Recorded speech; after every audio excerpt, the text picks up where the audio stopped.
and its deviation from true religion. Being extreme in dealing with the righteous people, that leads people to shirk and associating partners with Allah, because shaitan, he works on that very well. And again, this is to cut all the leads that would make the person associate partners with Allah. How the graves are being worshipped, how saints are being worshipped, how idols are being worshipped, did not happen overnight. It happens by going into extreme, not following the way of the Prophet ﷺ. And then a person would invent something in the deen, and then step by step people would worship other than Allah subhanahu wa ta'ala. وقول الله عز وجل يا أهل الكتاب لا تغلوا في دينكم ولا تقولوا على الله إلا الحق. O people of the scripture, do not exceed the limits in your religion, nor say of Allah anything but the truth. Allah subhanahu wa ta'ala forbidding the people of book to be extremes. What extremism that they fell in when they elevated Isa, Jesus alayhi salam, from the level of being a creation of Allah to be in the level of Allah subhanahu wa ta'ala, which is definitely a deviation, state of kufr, as a result of their ghuluw, without controlling this ghuluw with following their messenger, right? Emotions, what feels good, what looks nice, what makes sense, right? Without being slaves of Allah. Being a slave of Allah in everything, whether we lean towards it or whether we don't, we are nothing but slaves of Allah subhanahu wa ta'ala. We follow the revelation of Allah subhanahu wa ta'ala. When they open these gates of extreme love without having it to be controlled by the revelation from Allah subhanahu wa ta'ala, they said that He is the Lord besides Allah subhanahu wa ta'ala, or the Son of God, or whatever there is, thinking that they love Isa alayhi salam. They don't love Him. If they love Him, they would obey Him, and they would follow what He ordered them to do. But instead, they committed shirk and disbelief in Allah subhanahu wa ta'ala. And the same thing, we learn from that, it's not just for them, but for the Muslims to learn not to be extremists in anything, and to be slaves of Allah subhanahu wa ta'ala. How can people find out what's extreme and what's not? The criteria to judge is the way of the Prophet ﷺ. Going beyond that is extremism. If a person abandons it, it's also another form of extreme, but to follow the way of the Prophet ﷺ, and the way the Sahaba radiallahu anhum dealt with the Prophet ﷺ, and so on. So this is Allah subhanahu wa ta'ala forbidding to have extremism with regarding to people and actions and so on, and to refute the Jews and the Christians in their extremism, in their actions and deeds. Like they invented the Rahbaniyya, for example, to seclude themselves and to stay away from people, and to celibacy, whatever they say, whatever there is. It's all innovations in matters Allah subhanahu wa ta'ala did not order them. And the order from Allah subhanahu wa ta'ala to be on the middle course. But middle course is not based on the desires of people. Because people say, oh, you're too extreme. Why? Because you have a beard. Or you're too extreme because you pray the 5 daily prayers in the masjid. Or you're too extreme because you don't want to shake hands with women. Right? Based on what? Based on the environment, because not too many people are doing this. Or based on what it feels or whatever there is. Who would then judge in these matters? It is the way of the Prophet ﷺ. Regardless of the environment and the time that we live in, whatever there is, extremism is something to be against the way of the Prophet ﷺ, and also to be warned from shirk and not to fall into what the people of the book fell in. And the ayah وَقَالُوا لَا تَذَرُنَّ آلِهَتَكُمْ وَلَا تَذَرُنَّ وَدًّا وَلَا سُوَاعًا وَلَا يَغُوثَ وَيَعُوقَ نَسْرًا. And they have said, you shall not leave your gods, nor shall you leave Wad, وَسُوَاعًا وَيَغُوث وَيَعُوقَ وَنَسْرًا, names of idols. Ibn Abbas radiallahu anhuma in the authentic narration commented on this verse, saying, هَذِهِ أَسْمَاءُ رِجَالٍ صَالِحِينَ. These are the names of some righteous persons from Nuh's people, as it's mentioned in Surah Nuh. فَلَمَّا هَلَكُوا أوحى الشيطان إلى قومهم أن أنصبوا إلى مجالسهم التي كانوا يجلسون فيها أنصابا وسموها بأسمائهم ففعلوا ولم تعبد حتى إذا هلك أولئك ونسي العلم عبدت. When they passed away, shaitan. See, shaitan. People do not see shaitan. He did not come to them, tell them, I'm shaitan and I'm telling you to do such and such. He did not tell them that, right? That's why all the human beings, they don't know the whispers of shaitan. The only way for us to know it is what? Through revelation from the Quran and Sunnah. We know that this is shaitan, so we stay away from it. And that's why we do not make judgments with our own minds, because we don't see what things would lead to. unless we know it from the revelation. So the shaitan inspired their people to set up statues in their honor, in the honor of these pious people, and set them in their gathering places, and to give these statues the names of those departed. They did this but did not worship them until these people passed away and knowledge of their origins were forgotten. Then they were worshipped. They did not worship it in the beginning. They did it with a good cause, to remember them so that they don't commit sins and so on. But this was an extreme thing. Why? Because none of the messengers ordered them to do that. Nuh alayhi salam did not tell them to do that. They transgressed. They innovated in the deen of Allah subhanahu wa ta'ala, and that's why innovation can lead to shirk. Innovation lead to shirk, yes, even if people do not see the connecting thread here between both, but this can be the punishment of being innovator in the religion. A punishment of not being a slave of Allah subhanahu wa ta'ala and obey the orders of Allah and follow the way of the Prophet sallallahu alaihi wasallam. People think that they know better for themselves. This can lead them to shirk wal-'adhu billah. A clear example of this is what Abdullah ibn Mas'ud mentioned in this authentic narration in Sunan al-Darimi. And to make it short, because I mentioned it many times, when he saw the people in Masjid al-Kufa, right, gathered in circles, and in the middle of the circle there's the guy with the pebbles telling the people to say Subhanallah, Subhanallah, and they count and they say after him. Then after he finished, he say Subhanallah, Alhamdulillah, and so on, right?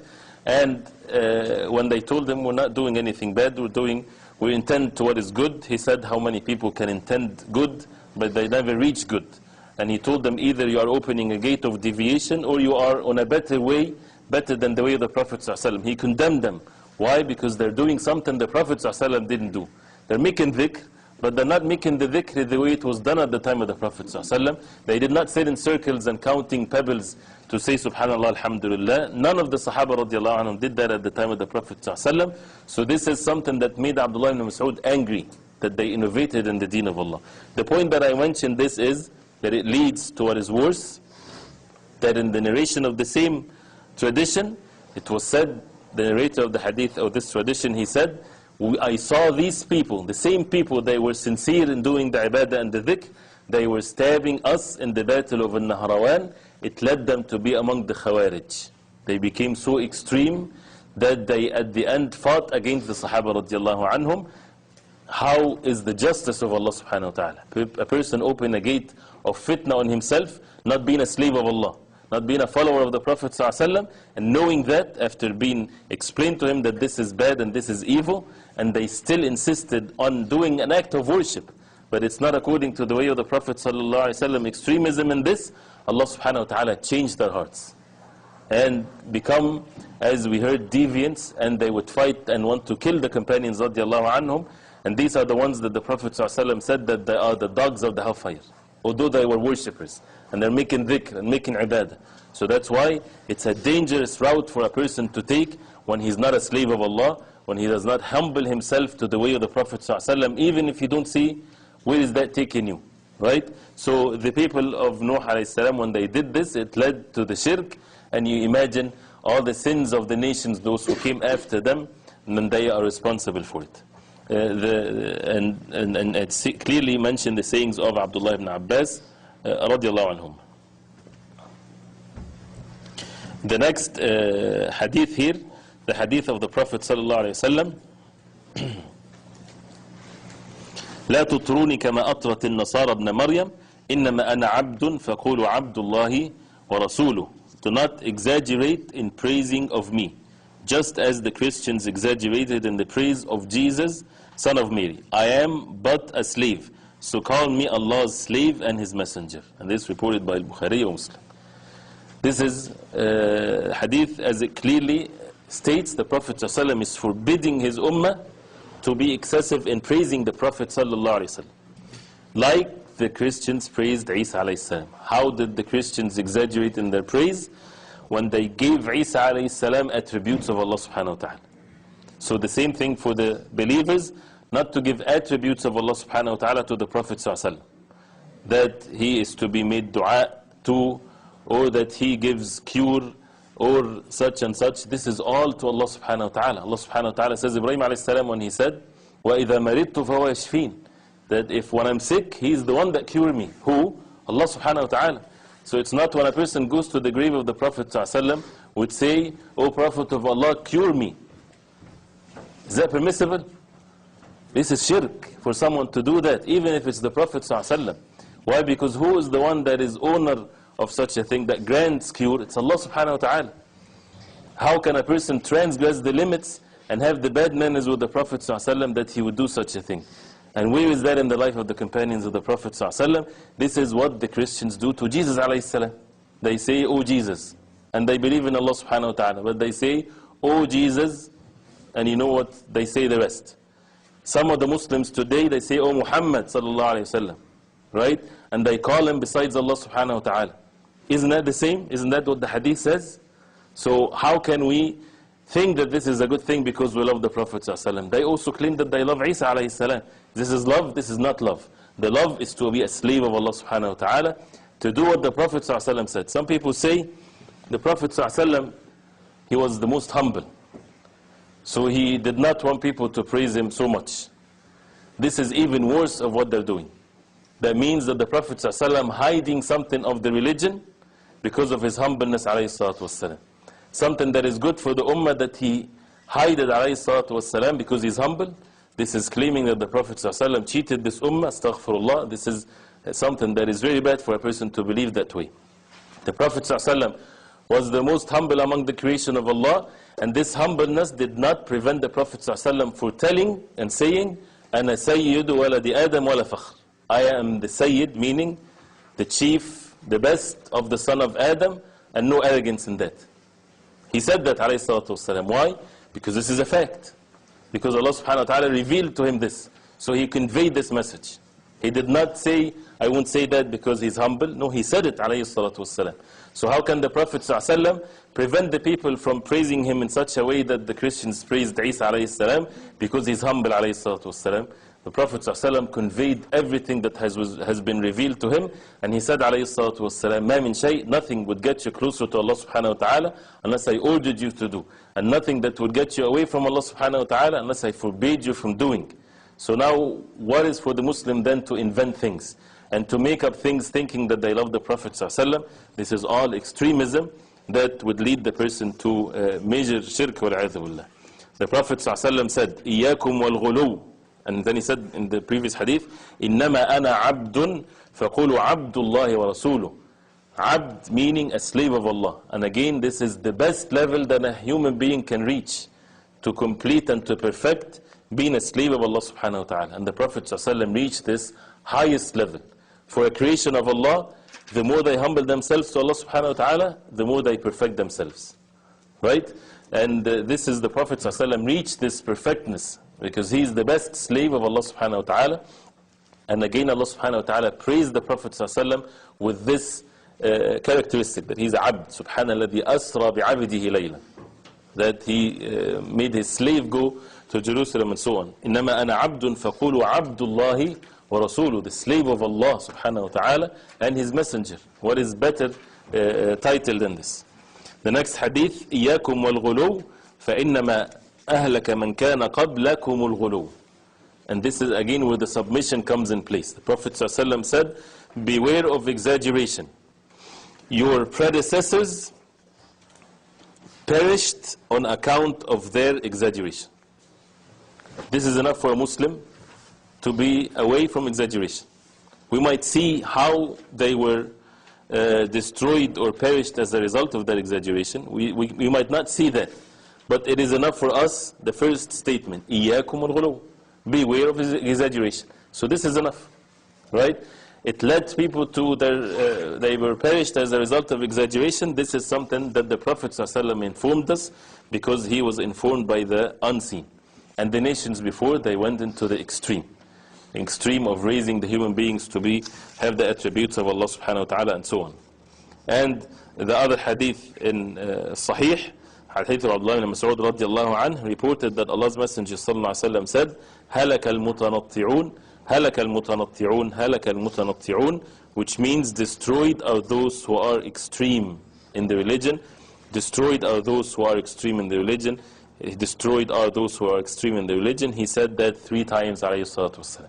Sometimes people use this hadith not in its proper context. Of course, it means those who are extreme in all forms of extreme, whether it's worshipping other than the Prophet, other than Allah subhanahu wa ta'ala, whether in praising the Prophet sallallahu more than what Allah subhanahu wa ta'ala ordered us to do, or even matters of ibadah. As the 3 people, those who came to the house of the Prophet sallallahu and they asked about the ibadah of the Prophet sallallahu, and when they were told, they belittled it and they said, this is the Prophet of Allah, his previous sins has been forgiven, but for us we're different. So one of them said, I would fast and never break my fast, and the other one said, I would never get married, and the third said that I would pray all night and I would never sleep. The Prophet ﷺ, when he came back and he heard of that, he got angry ﷺ, and he addressed the people and he said that this is that I sleep and I pray and I fast and I break my fast and I get married, and this is my way, this is my sunnah, and whoever turn away from my sunnah, he is not one of me, does not belong to me. The Prophet ﷺ distancing himself from such extremism. And when people uses it in a wrong context, they consider those who are more than them in the ibadah are extremists.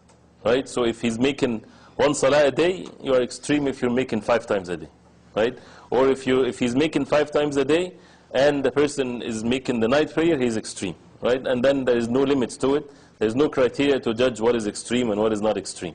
How can we judge things? How can we know if we are extremes or not? What is the criteria that has been saved for us? It is the way of the Prophet ﷺ, his life, his actions, his ibadah, the actions of those who Allah subhanahu wa ta'ala was pleased with, the companions of the Prophet ﷺ. So this is the criteria for us, and it's saved for us to see if we are extremists or not. So, and we have to be careful, because the human beings, we tend to distort words because it affects people, right? And they do that all the time, right? To many people, us being extremists. Why? Because you look extreme. You look with a beard. You're extremist. Compared to who? Compared to those who don't have a beard. Based on what? Based on desires, right? That's why when someone asks you, why do you have a beard?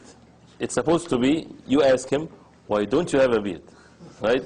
If he asks you, you're extreme, you tell him, who are you imitating? Who are you listening to? Right? The people are like this, or the environment is like this. We say, well, we follow the Prophet ﷺ. Who are you following in shaving your beard? For example, right? Or anything in matters of the religion, our way is the way of the Prophet ﷺ, and those who do otherwise, they are the extreme.